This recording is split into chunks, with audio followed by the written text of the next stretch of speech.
Welcome back to Amber Radio. Tonight, the modern world fades away. We are traveling back to a late November evening in 1944 Manhattan, a time when the heart of the home wasn't a glowing screen, but the amber light of a wooden radio dial. Step inside the living room, where the scent of cedar and wood smoke offers a sanctuary from the damp city streets. In the corner stands the family's most prized possession, the towering Philco console. We begin the evening ritual, a slow twist of the polished walnut knob. We wait in the silence as the glass vacuum tubes wake up, glowing a soft sunset orange and radiating the dry, nostalgic heat of ancient electricity. The airwaves are coming to life. There are no images here, only sound and the theater of your mind. Let the rain against the window pane become your protective barrier as we drift into the golden frequencies of the past. The golden age of radio, our broadcast begins now.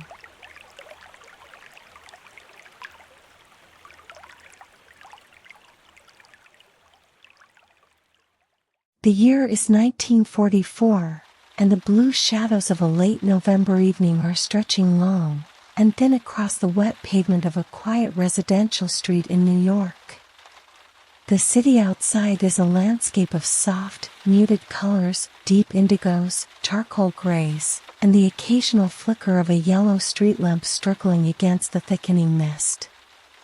A young man, dressed in a heavy trench coat and a felt fedora, walks with a steady, rhythmic pace toward his front door. The air is damp and carries the distinct, nostalgic scent of coal smoke from 1,000 chimneys, mixed with the crisp, metallic tang of the coming winter. Around him, the social fabric of the 1940s is draped in a quiet, collective resilience. The world is large and mysterious, connected not by invisible screens, but by the physical movement of trains, the delivery of morning newspapers, and the shared anticipation of the evening broadcast. As he reaches his porch, a fine, persistent rain begins to fall. It isn't a storm, it is a gentle, rhythmic tapping, 1,000 tiny fingers drumming against the glass and the wooden eaves of the houses.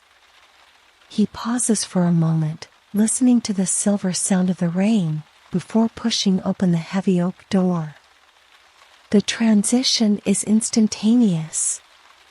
He steps from the cold, shivering uncertainty of the outside world into a sanctuary of absolute warmth. The hallway smells of cedar, floor wax, and the lingering, savory aroma of a roasted chicken dinner that has just been cleared away. He hangs his damp coat on the brass hook and exhales a long, slow breath, feeling the tension of the workday simply dissolve into the polished floorboards. He moves toward the living room, where the heart of the home is already beating.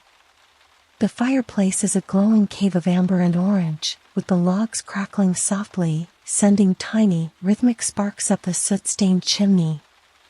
The wallpaper is a pattern of faded damask, catching the flickering light and creating a moving tapestry of shadows. His wife sits in her high-backed velvet armchair, the steady click-click of her knitting needles joining the song of the rain against the window pane. Their 2 children are nestled on the thick, braided wool rug, their eyes already heavy with the comfort of the fire. In this era, the living room is a sacred space.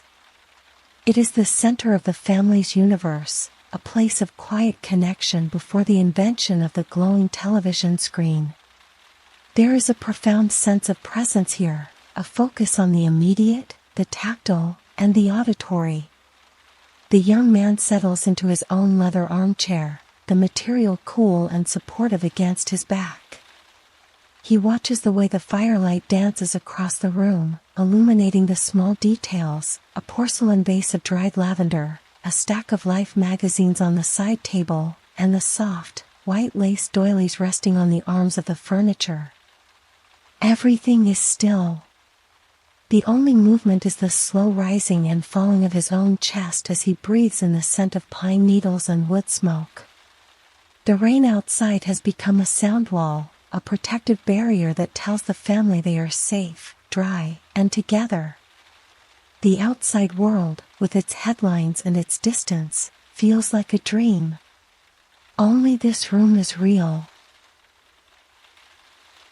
Now comes the ritual that defines the evening. The young man rises slowly and walks toward the corner of the room, where the family's most prized possession stands, a towering Philco console radio. It is a magnificent piece of furniture, standing nearly 4 feet tall, crafted from dark, polished walnut and mahogany. Its face is a beautiful lattice of carved wood, covering a thick, golden-threaded speaker cloth that has vibrated with the voices of presidents and singers for years. He reaches for the heavy, fluted wooden knob at the center of the dial. He turns it with a firm, deliberate twist. Click. There is no instant sound. Instead, there is a waiting period, a moment of mechanical anticipation. Behind the wooden lattice, the glass vacuum tubes begin to wake up.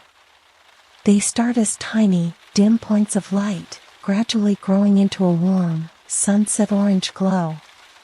He can feel the faint, dry heat emanating from the back of the set, smelling of warm dust and ancient electricity. It is the smell of the airwaves coming to life. A low, vibrating hum begins to fill the room, a deep frequency that he can feel in the soles of his feet. He rotates the tuning dial, a large, circular glass plate marked with the names of distant cities, London, Chicago, Paris, Rome. As he turns the knob, the sound of static fills the room. It is a dry, rushing noise, like the sound of a distant waterfall or wind moving through a field of dry wheat. Then, through the rushing static, a melody begins to emerge. It is a slow, sentimental swing tune, played by a live orchestra in a ballroom miles away. The sound is warm, rich, and slightly fuzzy around the edges, carrying the weight and the texture of the air it traveled through. The family settles back into their seats. They are no longer just in their living room, they are connected to the pulse of the world, woven into the golden dial of the night. The family sits in a comfortable, hushed circle, their faces illuminated by the soft, amber glow of the radio's tuning dial. The swing music from the ballroom begins to fade, replaced by a momentary silence that feels thick and expectant.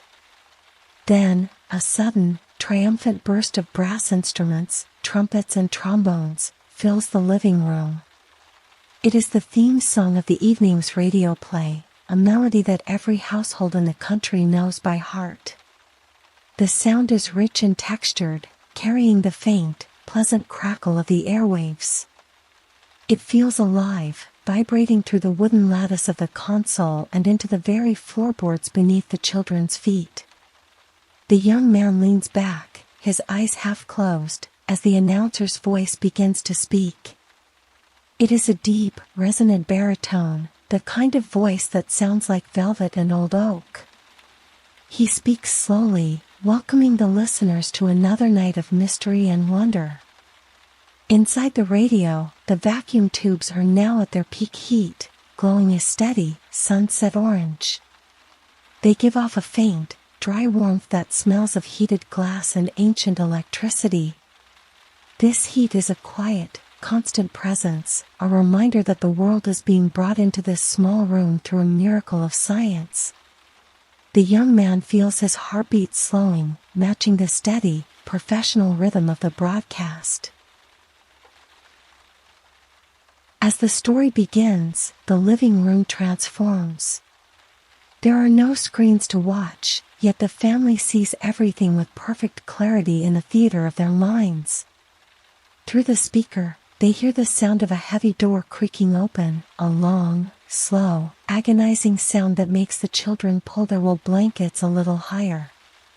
They hear the rhythmic clip-clop of a horse-drawn carriage on a foggy London street. To the listeners, it is real, but miles away in a studio, a sound effects artist is simply striking two halves of a coconut shell against a wooden board. They hear the sudden, sharp crack of thunder, created by a large sheet of vibrating tin.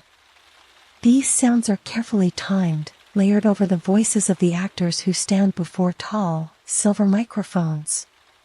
The young man notices how his own imagination fills in the colors, the gray mist of the street, the flickering gas lamps, the dark wool of the detective's coat. It is a collaborative experience. The radio provides the sound, and the family provides the vision. This shared act of dreaming together creates a bond that is silent and profound. The rain outside continues to tap against the window, acting as a natural metronome for the story unfolding in the room. Then, the mystery ends, and the mood shifts to a popular comedy variety show. The family hears the sound of a live studio audience laughing, a warm, infectious wave of human sound that fills their living room. In the 1940s, this is how the country stays connected. Millions of people, from the skyscrapers of New York to the farms of the Midwest, are laughing at the same joke at the exact same moment. The father smiles as he hears a familiar comedic duo bickering over a lost umbrella. Their timing is perfect, their voices full of character and warmth. He feels a sense of immense safety. In a world that is often uncertain and loud, this hour of radio is a constant. It is a reliable friend that arrives every evening at 7 o'clock, bringing laughter and music into the heart of the home. The mother's knitting needles slow down as she listens to a beautiful soprano singer begin a slow, sentimental ballad. The melody is like a long, silver ribbon winding through the shadows of the room. The children's breathing has become deep and regular. Their heads are resting on their arms, their eyes fixed on the glowing orange dial as if it were a tiny sun. The city of Manhattan is quiet now, tucked under a blanket of mist and rain, listening to the same song, dreaming the same dream. The hour is late now, and the grand living room has surrendered to the deep, velvet shadows of the night. The fireplace, once a roaring heart of orange and red, has settled into a bed of soft, pulsing embers, glowing like a distant city seen from a high mountain. The young man feels the warmth of the room pressing gently against his skin, a heavy, invisible blanket that invites his muscles to finally, completely, let go. He looks at his family. The children are fast asleep on the rug, their breathing slow and perfectly synchronized with the steady pitter-patter of the rain against the glass. His wife has set her knitting aside, the silver needles are still, resting on a half-finished scarf of sea-blue wool.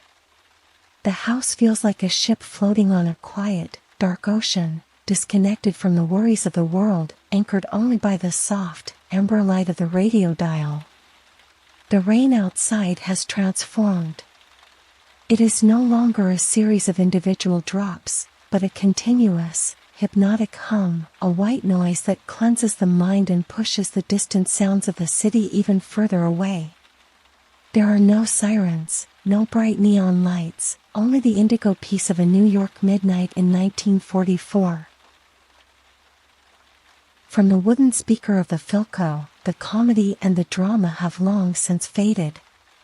Now, there is only the sign-off music, a slow, ethereal violin piece that seems to float through the air like a trail of smoke.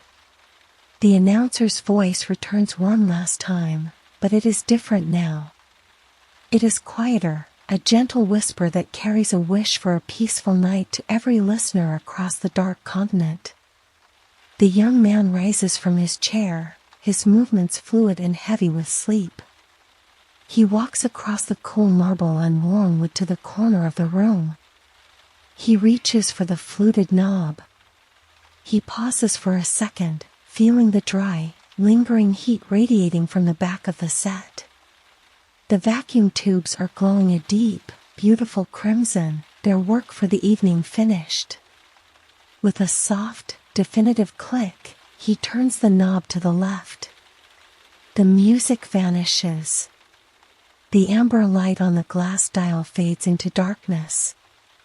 Inside the machine, the vacuum tubes begin to cool, making tiny, microscopic tink-tink sounds as the glass contracts in the quiet.